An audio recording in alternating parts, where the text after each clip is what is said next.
long time coming.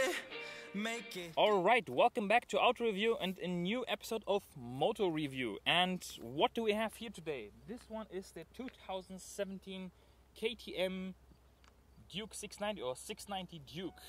And we have here a 693 CCM one-cylinder four-stroke engine producing 73.4 horsepower at 8,000 RPM, maximum torque of 74 Newton meters, top speed of 188 kilometers an hour, and dry weight 146 and wet 164, I believe. So, as you can see, this is the old Duke design. You know the Super Duke, the 390 Duke, and 125 Duke. They already have this new insect alien style front light with the LED. This one doesn't have it, so this is still halogen or halogen or whatever you call it. Not as great looking and not as bright, obviously, as the LED lights. This version, however, is not the open version. This is the A2 conform version, which is in Germany, I guess in Europe, I think in Germany, I'm sure about it, where it's limited to 48 horsepower or 35 kilowatts due to the restriction on the classes we have. But let me tell you, despite that, it is very aggressive in first and second gear, actually in all gears, but first and second is kind of dangerous.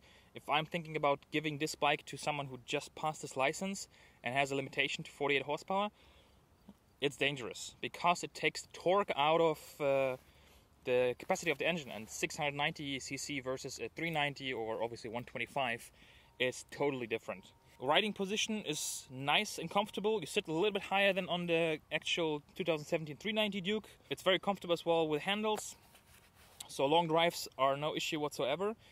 What I don't like about the bike, so first of all, the dashboard or the LCD screen is actually nice because it's colored. However, the angle they attached it, it's totally useless because it's too flat. You can't see anything. If the sun is behind you, I mean, now I would see something because the sun is in front of me, but if it's behind you or left or right of you, you won't see a dime. Yeah, it's a shame because the screen is great. I tried to lift it up, but it's fixed like that. So you would have to buy some kind of shade, I don't know, maybe a higher windshield, something from the spare parts or the extra parts. Then it's a halogen light, so obviously it's not very bright. The blinkers are quite huge and bulky. The new Dukes, the 125, 390 and obviously 1290 Super Duke have this super slim LED blinkers. Exhaust looks better than most of them. However, it's kind of ugly-ish because it's quite big. And I had two issues with the bike. So on the right side you have pipe coming from the engine going into the muffler and then the exhaust. And you have quite a lot of heat produced on the right side, which actually reflects into the whole right leg. And once the bike turns hot, or once the bike gets hot and you're idling in city traffic, stoplight and so on a warm day, the fan will turn on, which is right behind the cooler, and it will blow the hot air directly onto your left leg. So it's like you have a heater for both legs. It's maybe nice if you drive in cold environments, though I doubt that the bike will get that hot that will start the fan and everything. However, when it's hot and you're driving city traffic with this bike, you might feel annoyed and kind of hot. So please check it out when you drive the bike. Drive it a little bit longer on a warm day and see if this is something that would bother you. For me, it was a little bit bothering, actually a little bit hot bothering, but so you know. Power-wise, it's really more than enough. What could you change? Obviously, there will be a new 790 Duke coming in 2018. I assume it's going to take on the design from the big brother and the smaller brothers. And obviously, it's going to be Euro 4 then, so the muffler will look as well not so great. But obviously, for that, they're always aftermarket exhausts. Tail I would change, exhaust I would change, blinkers I would change. Obviously, the light you can't. However, it's still a great bike to drive. It has a 320mm fork in the front and 240 in the back, 120/70 R17 tires in the front, 160/60 R17 in the back, Metzeler tires, good grip, good tires. 6-speed, we have ABS that you can either leave on, switch off, or make supermoto style. Means ABS in the front is active, in the back is turned off, so you can slide through corners if you try to destroy your tires faster than they should. Top speed 88 kilometers an hour. and 0 to 100 around 3.8ish, maybe 3.9, because the R version is 3.8, so I assume, yeah, it should be more or less the same, because the power output is actually the same. So, quick overview. Now we're gonna hit the road, and I'm gonna show you how it drives, and you can see this mountain view area where we are living in. So, enjoy, have fun. Thank you very much to Motor Center Thun, either here or here. Please check them out, link in the description. And share it, like it, comment below, give it a thumbs up, subscribe, and now enjoy the drive, and I'll see you next time. Cheers! Alright, so we're gonna go through the Bucht, which is between Interlaken and Thun, because I'm on the way to give the bike back, so I'm gonna do the video as well for you guys. And let me show you how aggressive this bike is.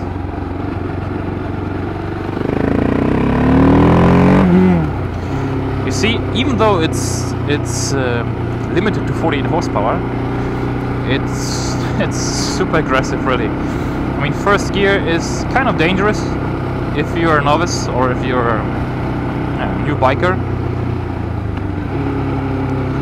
It's actually, it feels heavier than the 390 Duke, as well, because the riding position is kind of higher, and you sit kind of higher. Even though it doesn't feel like this, so I can still put my legs on the floor, and you see you have plenty of space here for the knees, so I reckon any driver up to 190, 195 even would feel comfortable.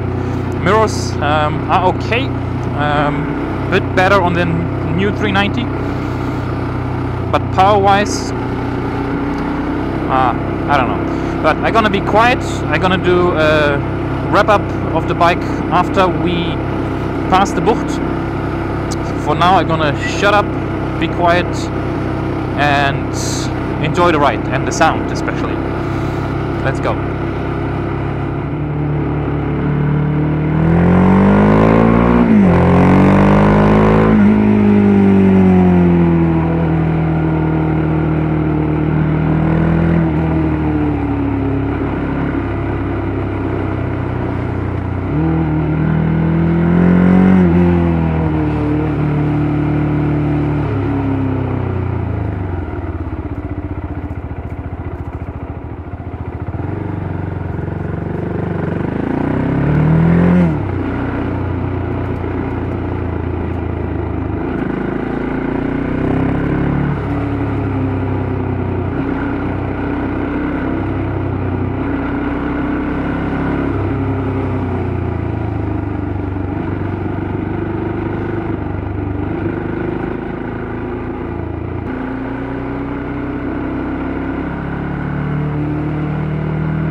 Alright, that has been the Bucht. Now my left arm gonna get tired from greeting all those bikers. And well, you've seen how the bike behaves, how responsive it is, throttle response. And by the way, oh, a Vanvan, Suzuki Vanvan. Okay, or Van.